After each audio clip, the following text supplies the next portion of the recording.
a las 4:25 de la tarde de hoy 5 de marzo ha fallecido el comandante presidente Hugo Chávez Frías. 3 weeks after then Vice President of Venezuela, Nicolas Maduro, announced that President Chavez had died on March 5th, the campaign to succeed Chavez is in full swing.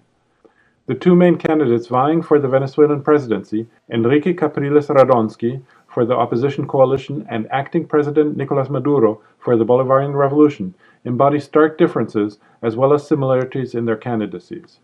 Maduro is a former bus driver and union leader who ended up holding key positions in the Chavez government, such as President of the National Assembly, then as Foreign Minister, and finally as Vice President, shortly before Chavez named him as his preferred successor. Sino que mi opinión firme, plena como la luna llena, irrevocable, absoluta, total, es que en ese escenario que obligaría a convocar, como manda la Constitución de nuevo, a elecciones presidenciales, ustedes elijan a Nicolás Maduro como presidente de la República Bolivariana de Venezuela.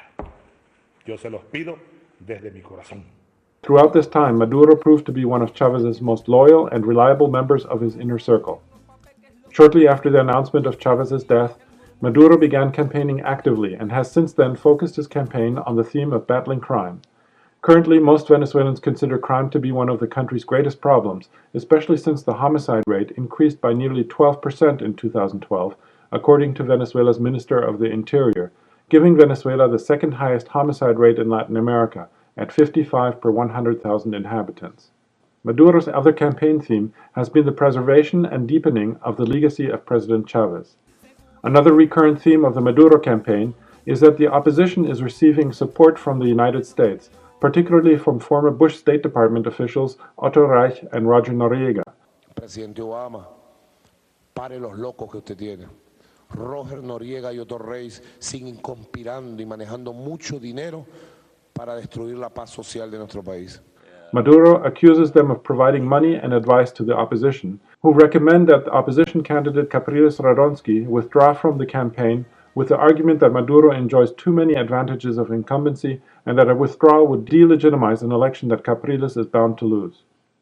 The accusation that Capriles Radonsky might withdraw from the presidential campaign has some traction in the Venezuelan public because in 2005 the opposition boycotted the National Assembly vote against the urging of the Organization of American States.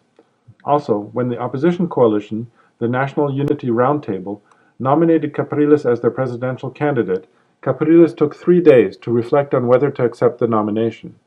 The Constitution mandated 30 days for new elections following a president's death, and this gives Capriles little time to overcome the memory of a popular president and the sympathy that his death has generated, despite Capriles' high name recognition because of his campaign against Chavez last year.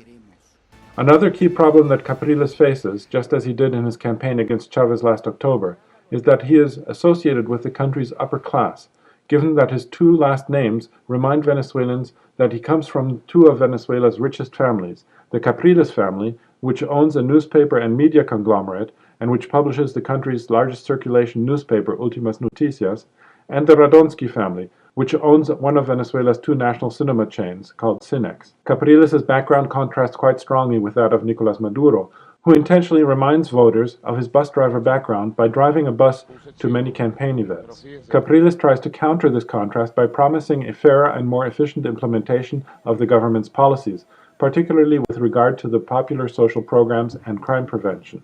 Another focus of the Capriles campaign has been to slam the government's recent 32% devaluation of the currency on February 8 of this year, calling it a red paquetazo, or package slap, implying that the measure is similar to the IMF-imposed paquetazo that doubled prices and enforced austerity from one day to the next in February 1989, and that led to days of rioting in Venezuela. Government officials, however, argue that this devaluation is actually a currency adjustment, which merely adjusts the exchange rate of the local currency, the bolivar, to reflect the value it has already lost over the past few years due to the consistently high inflation rate of 20 to 25% per year.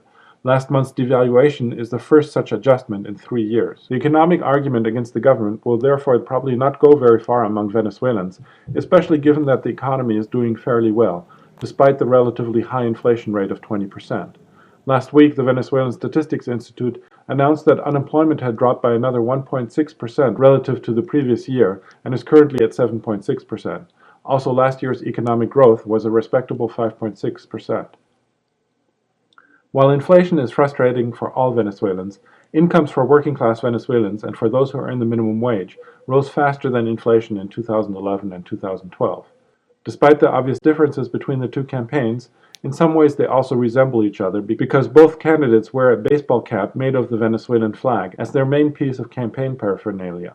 Also, both promise to reduce crime and to maintain and improve the country's popular social programs.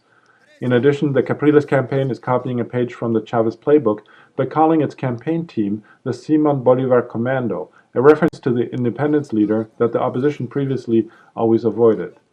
Independent opinion polls, however, consistently give acting President Nicolas Maduro a solid advantage of between 14 and 20 points, which shows that the opposition's efforts to discredit Maduro and the Chavez legacy is not having much traction among the Venezuelan public, and that the April 14 vote is likely to be another landslide for the pro-Chavez forces.